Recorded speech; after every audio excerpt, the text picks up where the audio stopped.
요즘 계속 문의가 많이 오고 있습니다. 5월부터 법이 바뀐다는데요. 현금 뽑으면 더 걸린다는데요. 글쎄요, 제 생각은 좀 다릅니다. 대체 무슨 일이 일어나고 있는지 제대로 알려드리도록 하겠습니다. 안녕하세요. 국세청에서 14년 근무한 임수정 세무사입니다. 시청 전에 좋아요, 구독 꼭 눌러주시고 부자 되세요. 절씨는 임수정.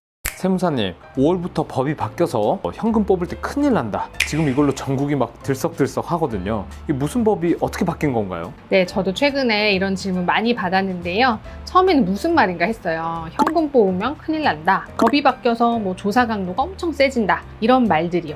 자, 이게 뭐 때문에 나온 말들인지 한번 볼게요. 올해 3월에 국기법 제84조의 3 세무공무원에 대한 포상금 지급 규정이 신설되었어요. 국세청장은 국세 부가징수, 송무에 특별한 공로가 인정되는 사람에 대하여 포상금을 지급할 수 있다.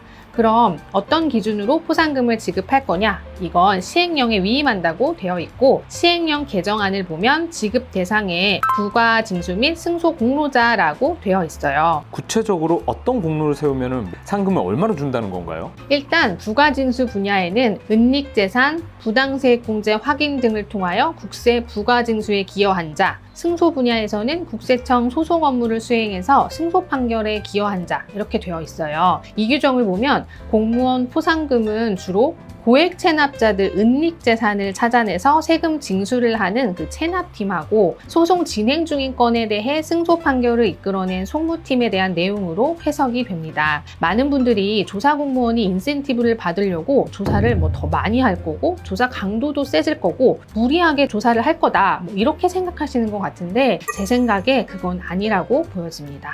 아, 그런 거군요. 저 일반 국민들은 국세청 하면은 세무조사를 떠올리시고 공무원의 성과는 다 조사해서 추징하는 것 같은 그런 느낌이 들지만 그게 전부는 아닌 거네요. 네, 충분히 그렇게 생각하실 수 있으시죠. 그런데 국세청 조사국에서 근무하셨던 경험이 있으신 분들은 아마도 저랑 비슷한 생각하실 거예요. 조사 추징세액에 비례해서 포상금을 지급하는 것은 구조적으로 그렇게 쉽지 않아 보여요. 개인적인 생각으로는 조사부서에 적용되는 포상금은 아닐 것 같아요. 안 그래도 이 부분에 대해 우리 아는 형, 큰형님, 염지훈 세무사님하고도 얼마 전에 열띤 토론을 벌였는데요. 세무사님 의견도 저랑 같으시더라고요. 갑자기 염세무사님, 그럼 5월에 법이 바뀌어서 현금 뽑으면 큰일 난다. 이것도 결국 아닌 거네요. 네, 일단 FIU 보고 기준이 변경된 바가 없습니다. 현행 그대로 하루 1,000만 원 기준으로 시행이 되고 있고요. 기존에 알고 계신 그 내용 그대로입니다. FIU 보고 기준이 뭔가 궁금하신 분들은 제가 오른쪽 위에 영상 하나를 띄워놓을 테니까요. 1년 전에 수정 세무사님이 현금 인출 관련된 영상을 찍으셨던 거거든요. 그 내용 보시면은 또 설명이 돼 있으니까 참고해 주시면 아주 좋을 것 같습니다.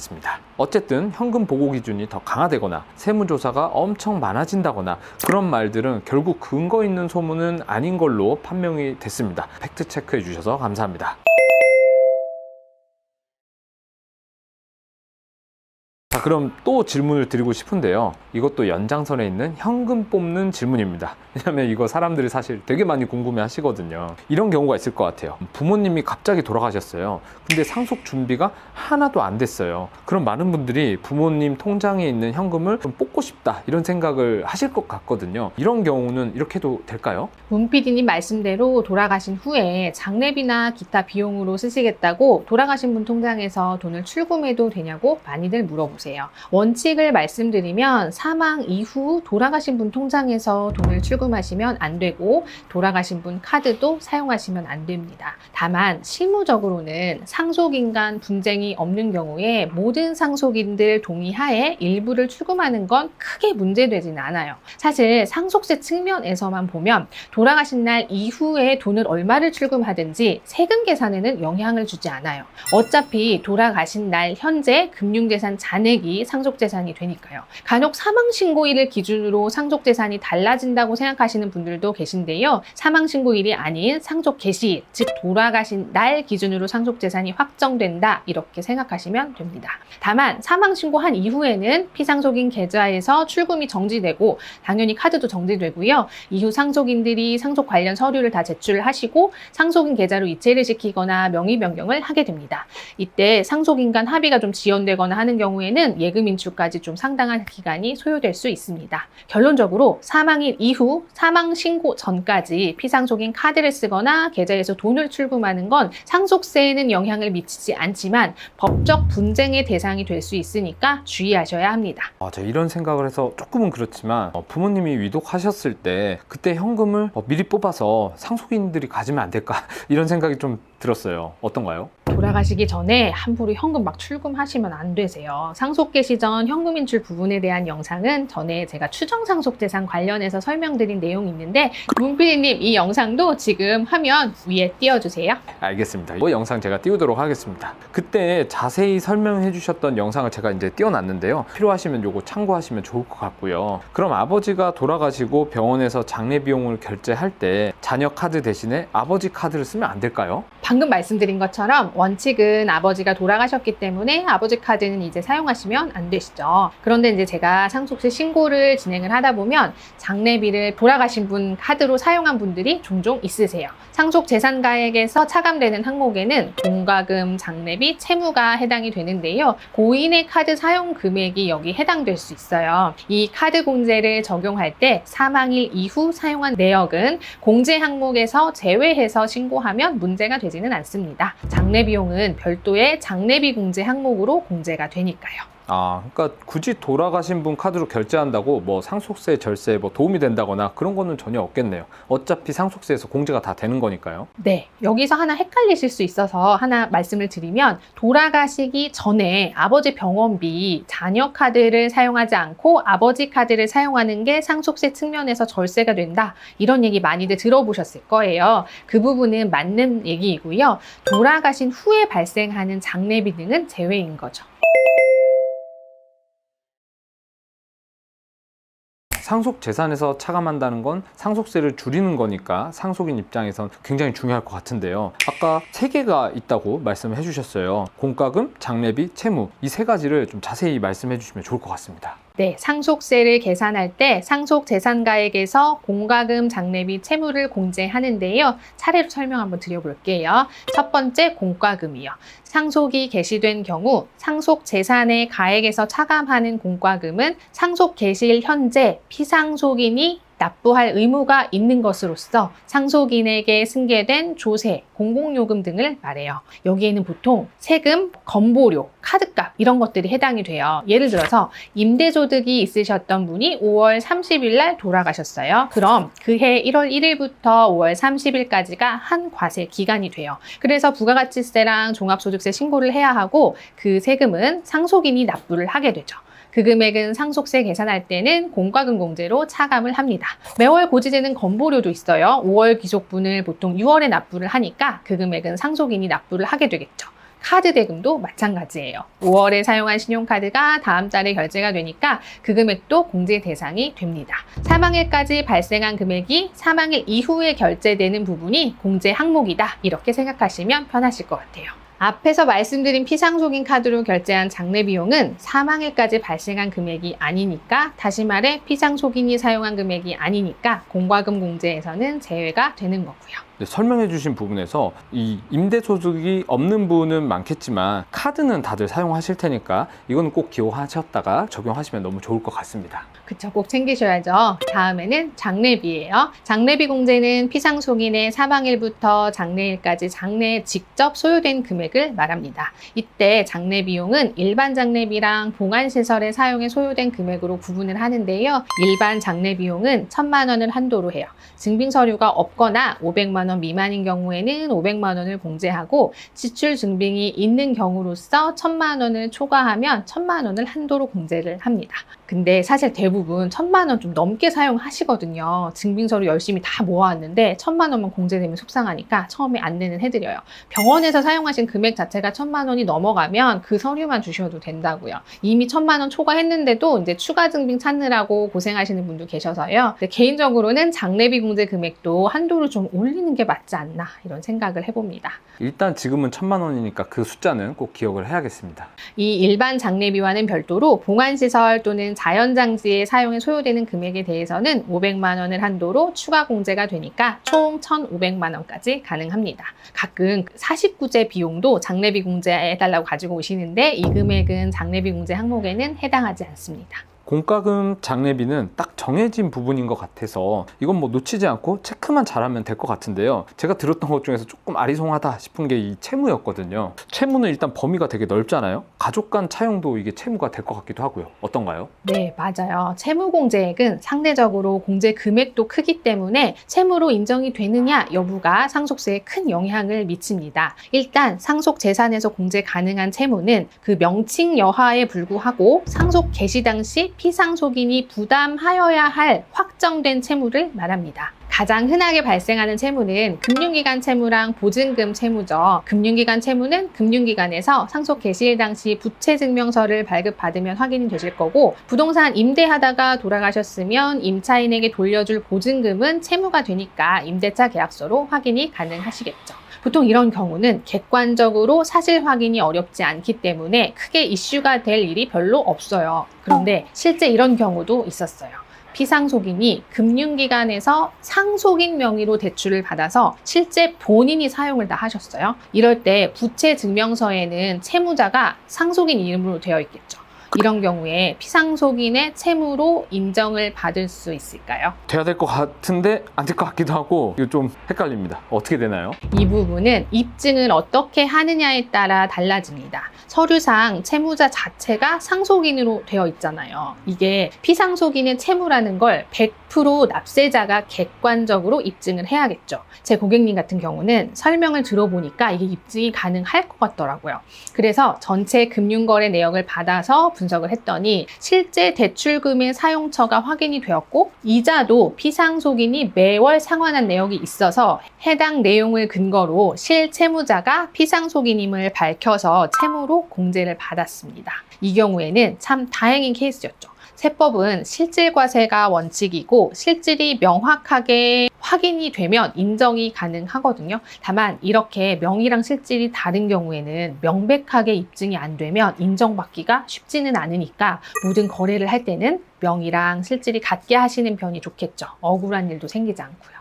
아, 진짜 다행입니다. 그분은 그거를 채무로 인정 못 받았으면 정말 많이 억울하지 않았을까 생각이 들거든요. 네, 실제로 상속세 신고를 진행하시다가 이렇게 너무 억울하다면서 찾아오신 분이셨거든요. 네, 기장하시는 세무사님께 이 부분에 대해서 설명을 드렸더니 채무자가 피상속인이 아니기 때문에 이런 거 인정이 안 된다. 괜히 그런 거 신고했다가 가산세만 나온다.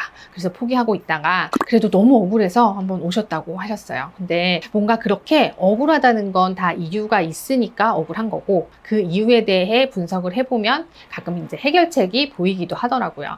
그러니까 포기하지 않고 방법을 찾으려고 노력하신 게 결국은 도움이 되신 거죠. 저는 그 방법을 찾아주신 우리 세무사님도 되게 멋져 보이는데, 어쨌든 그분 입장에서 그렇게 노력하셔가지고 임 세무사님 찾아오신 것도 뭔가 행운이 아니었을까 그런 생각이 들었습니다. 네, 넘어가겠습니다. 그리고 문 PD님이 말씀하신 가족 간 차용이 많다 보니까 상속세 신고를 할 때도 차용 금액이 상속 재산이 되기도 하고 채무가 되기도 하는데요. 이 부분도 본질은 같습니다. 실질에 따라 판단이 됩니다. 그럼 실제로 내가 돌아가신 아버지한테 돈을 빌려드린 게 맞다면 그 부분도 상속세 계산할 때 채무로 공제를 받을 수 있는 건가요? 네, 요즘은 고령의 부모님들이 부동산을 보유하고 계신데 현금 재산이 없으신 경우가 많으세요. 이제 병원비나 간병비 이런 현금이 많이 필요하신데 쓸 돈이 부족하신 거죠. 소득이 없으시니까 금융기관 대출도 쉽지 않고요. 이런 경우 실제 자녀한테 돈을 빌려서 그 자금으로 사용하시는 경우도 있으시죠.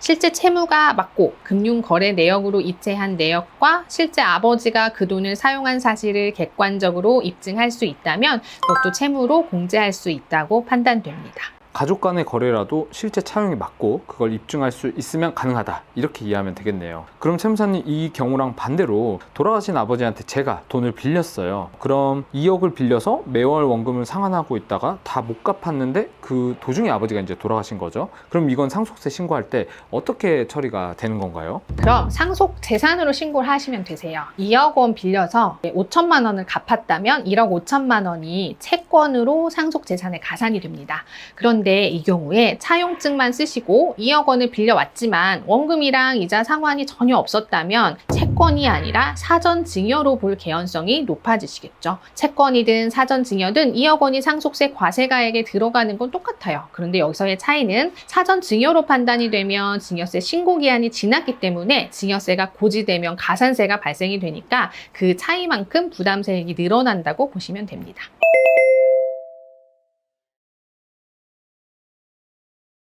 요즘 가족 간 거래에 대해 관심도 이슈도 많은 상황에서 이 부분이 향후 상속 시 어떻게 처리되는지 궁금하신 분들 정말 많으셨을 텐데요. 많이 도움이 되시지 않았나 생각이 듭니다. 상속 재산에서 공제되는 항목에 대해서도 저희가 지금 자세히 알아봤는데요. 세무사님은 워낙 상속세를 많이 다루시니까 실무적으로 이런 거는 꼭 알고 챙겼으면 좋겠다 하는 부분들이 있을 것 같거든요. 좀 알려주세요. 네, 그럼 하나 더 안내를 해드려 볼게요. 돌아가신 날이 6월 1일 이전인 경우랑 이후인 경우로 나눠서 한번 볼게요. 재산세랑 종부세 과세 기준일이 매년 6월 1일인 거 다들 알고 계시죠? 상속 개시일, 즉 돌아가신 날이 6월 1일 이전이고 그 날까지 상속 등기가 이행되지 않은 상태라면 주된 상속자가 상속 재산을 전부 소유한 것으로 봐서 재산세랑 종부세가 부과됩니다. 주된 상속자는 민법상 상속 지분율이 높은 사람, 지분율이 같으면 연장자가 되는데요. 보통 배우자가 계시면 배우자가 주된 상속인이 되고 안 계시면 장남이나 장녀가 주된 상속인이 됩니다.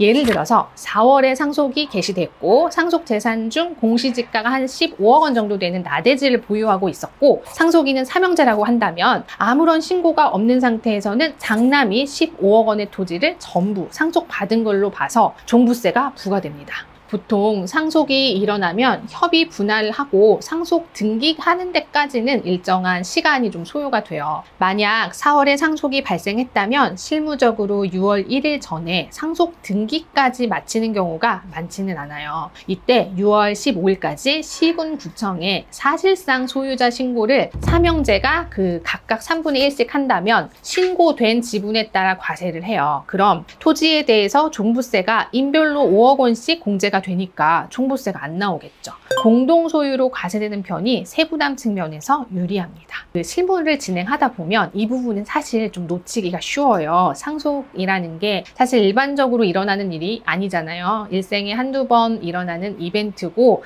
누구도 여유롭게 대처할 수 있는 상황 자체가 아니니까요. 상속 개시일이 6월 1일 이후라면 상속세 신고할 때 재산세와 종부세 납부한 금액을 공과금 공제로 차감하는 거 잊지 마시고요. 앞에서 설명드렸던 공과금 공제 잊지 않으셨죠? 상속 개시일이 6월 30일이다 이러면 피상속인 명의의 재산세랑 종부세 고지서가 아마 날라올 거예요. 납부하시고 상속세 신고하실 때 세무사님께 꼭 전달해 주세요. 공과금 공제에 반영해 달라고요.